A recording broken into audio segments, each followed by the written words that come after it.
Hey guys, it's Fee. So I've been MIA for quite a while, and I had a couple of people ask me where I've been.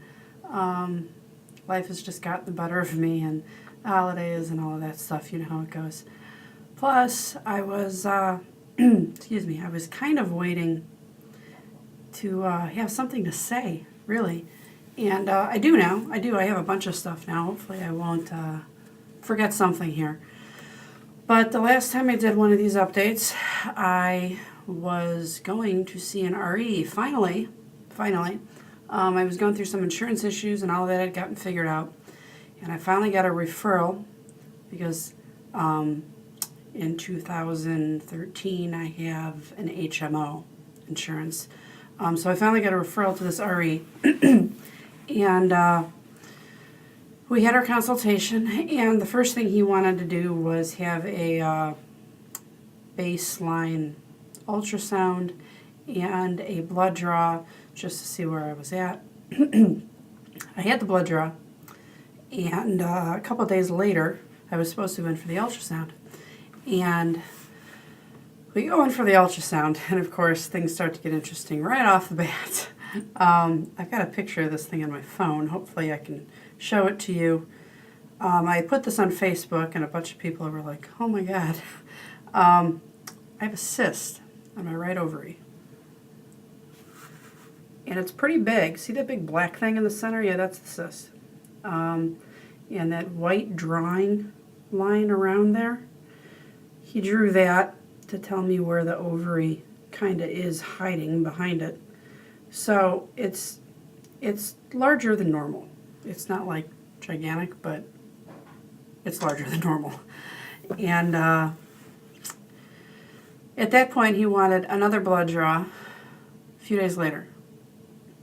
And he also wanted me to come in for another ultrasound 2 weeks later to see what the deal was with the cyst. He was kind of hoping it would shrink on its own. And the second blood draw was to see where my estrogen levels were and whatnot, because he felt that's kind of what was causing the cyst in the first place. So let me back up here a little bit. 2 months ago, I was still working with my OB, and they had given me Clomid along with estrogen, along with progesterone, along with Synthroid. And I'm sorry, my voice is not doing well today. And the Clomid and I didn't get along very well. It actually caused me not to ovulate for whatever reason. Apparently, they think I'm resistant to Clomid. And my RE, my specialist, now seems to think that the level of estrogen they had me on was way too high, unbeknownst to me. It was 6 milligrams a day, so of course I'm thinking 6 milligrams, what's the big deal, right? Apparently 6 milligrams a day is a lot. I don't know. I'm just going according to what he's saying. So he doesn't like the fact that they had me on 6 milligrams of estrogen and the Clomid and all of that stuff without monitoring me at all. So he's not happy with them. He thinks the estrogen may have caused the cyst. He can't tell for sure. He said, you know, it very well could be a new growth. That kind of thing just happens to some of us, whether you have PCOS or not. And we were hoping that it would shrink. So he called me a few days later after the second blood draw, said that my estrogen was elevated. We'd have to wait for the second ultrasound. So I went in for a second ultrasound 2 weeks later, and lo and behold, it didn't shrink. It didn't shrink. It didn't get bigger, but it didn't shrink either. So at that point, he said, well, these things can take like 6 weeks to shrink on the high end. If it doesn't shrink, they may have to go in laparoscopically to remove it. So I'm hoping it doesn't come down to that. But the bottom line is it kind of has my right ovary all stretched out. And I very well could be losing eggs on that side. And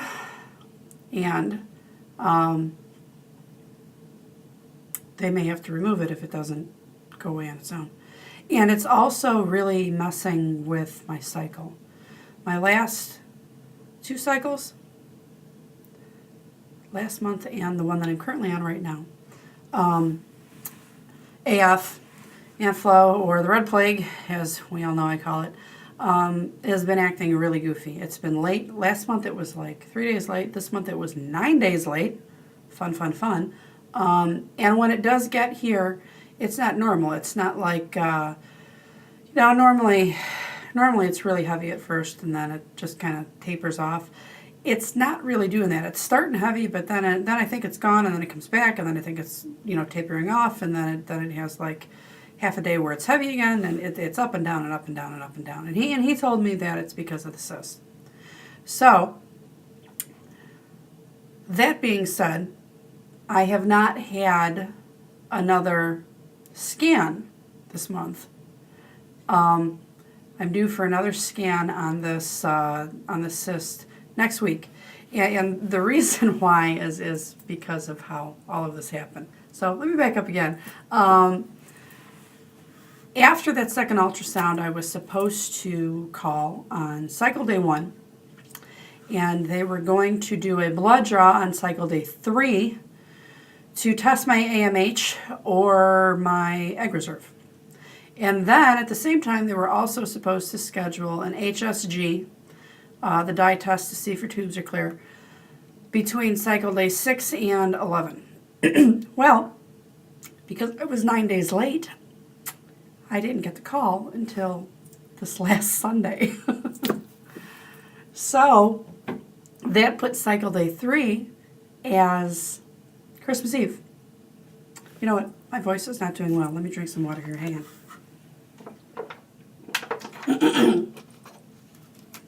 I was actually sick last week too.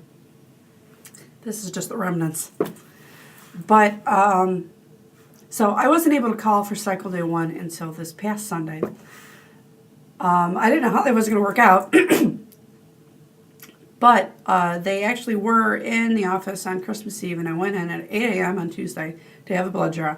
I should have those results in, I don't know, a week or so, I think they said. The bad part is, because of the way this has landed, cycle day 6 through 11 falls on New Year's week.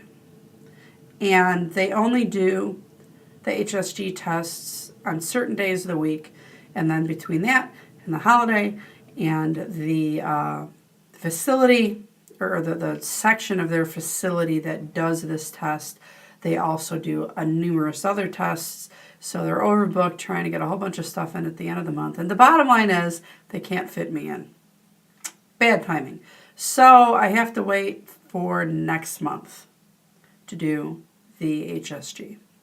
And we really can't move forward with anything until that HSG gets done.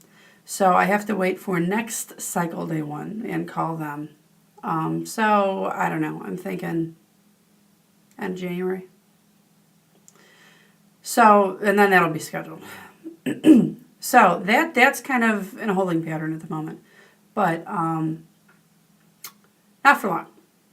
Now, there's other stuff that's happened. Between all of those blood tests that I had, this RE doesn't think I have PCOS. Now, I mean, I don't know what to think of that, because I know when I was diagnosed with PCOS a year ago, November, I saw the blood results. It was obviously way out of whack. And it was out of whack in the form that would make you think that I had PCOS. There was no two ways about it. So for whatever reason, I don't have it anymore. He said my blood results were fine. Now, I am on metformin. He still wants me to stay on metformin, even though he doesn't think I have PCOS, because he said my BMI is higher than he would like. I am trying to work on that. But until I get the BMI down, he wants me to stay on metformin, even though he doesn't think I have PCOS. So, I don't know. I don't know what to think. I don't know if it's possible for you, the hormones in your blood to sometimes think you have PCOS and sometimes you don't. I don't know. I don't know. It has been a year. I've been taking a lot of vitamins, a lot of herbs, a lot of all natural type herbs. Maybe one of them worked. I don't know. But I'm just going to go with it. I'm not entirely convinced that I don't have PCOS because I do have a lot of the symptoms of it. I won't get into that. I don't have all of them, but I do have some of them that I'd just rather not discuss. But if I don't have PCOS, that's great. But I do have the cyst on my ovary, which kind of makes you think, well, you know, one without the other. I don't know. But you can get cysts. Anybody can get cysts. And if this was caused by the estrogen, the high amounts of estrogen they had me on with no monitoring, then, you know, could be. The only thing I know about the cyst is that he did say not to worry about it, that it's not cancerous, because if it was cancerous, it would look different on the ultrasound. I guess if they look like they're clear, then they're just plain old cysts. So that's that. Supposedly I don't have PCOS. I'm waiting on the HSG. I'm waiting on the results of the AMH. Way too many acronyms here. Which brings me to the big one, the big development.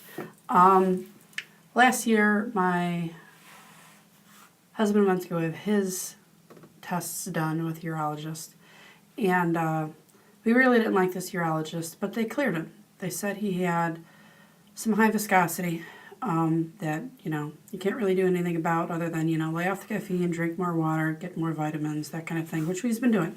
But he said that they said that everything else was fine. His count was fine. Everything was fine. There's no reason why you shouldn't be able to get someone pregnant. So that's what we went with. But when I got this referral to this RE, I had asked my OB to try and get the actual test results from this urologist so that I could send it over. I only had the first result, and they made him go 3 times. I did not have the other 2, and despite my best efforts, I could not get these people to send me anything. Well, my OB couldn't get them to send her anything other than what I already had also, which was really goofy. It's just, I don't know, another example of a specialist that should not be in business. I've heard so many horror stories from people on here of doctors and specialists and REs and urologists that just don't know what the hell they're doing. So I'm just going to chalk this person right up there on that list. Needless to say, when we saw the RE, the very first consultation, we told him all this, and he said, yeah, you know what, I don't trust them anyways. I want you to be tested at my facility so I know what's going on. I didn't have a problem with that. My husband didn't have a problem with that. We were actually glad that they were going to redo that testing. We were glad that they were so gung-ho to figure out what was going on here, because that's really all I've ever wanted, answers. And he did go. He went right before I had that first ultrasound, so he had a lot of stuff done that first week. And the results came back on, I don't remember when, but we had a lot going on. Both of us had gotten sick last month, and I was sick last week, like I already said. So it kind of slipped their mind to call. And when I had went in for that second ultrasound, I had went by myself. And I asked them, I said, I'd like the results of this. And they said, oh, yes, we were going to call you today about them, so we'll just have the doctor talk to you directly. And he pulls me into a room. And he essentially says the results aren't good. The high viscosity is there, but the volume is very, very low. And I told him, I said, and it was just me. My husband wasn't there, so I was like, you know what, just give it to me straight. I want to know, what is it that you're telling me? Just don't sugarcoat it, just give it to me straight. And essentially he said that he did not believe that we'd be able to get pregnant on our own, that it would be really hard.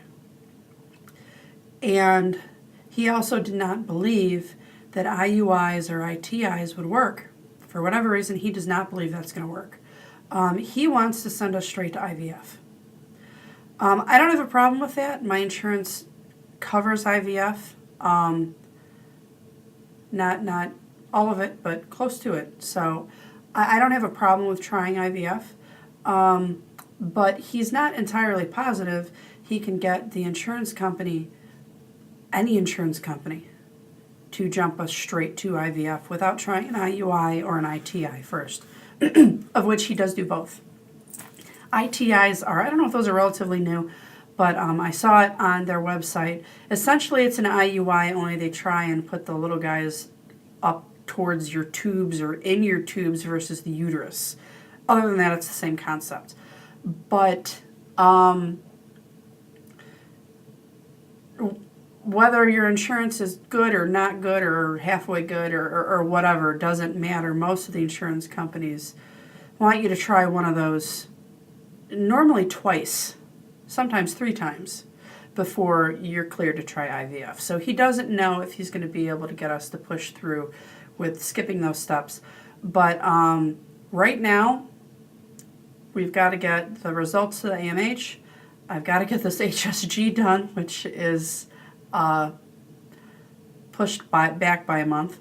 And got to figure out the cyst on my ovary.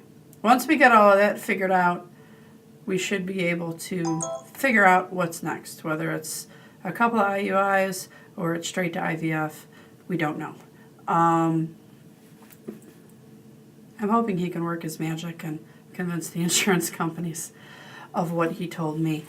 So that's it. That's it. That is my TTC update. Emotionally, I'm good. I can't really explain that one. I'm emotionally, I'm better than I have been. And I really think it's because all I've ever wanted was answers and a path. And now I have one. There's a couple hurdles in that path and a couple of setbacks, but it's still a path. That's all that matters. Granted, not all the answers were good ones, but at least they were answers. At least there were answers, and they're things that can be worked with. It's not like they told us it's not going to work ever. They didn't say that. They said IVF could work. Yeah, it only raises your chances by 30%, but that's 30% I don't have now. So that's all that matters to me. As for my husband, I'm not quite so sure. I'm not going to get into that too much, but, you know, he's always wanted kids. If it was up to him, we'd have a football team of kids already. So it's kind of affecting him a little bit that the guy who wants children and has wanted children so long has been handed this issue. And, you know, I can't discount that. I can't. I know what it feels like to feel like you're broken. And I also know that there's nobody in the world that can say anything to make it feel better. It's not even me, despite my best efforts.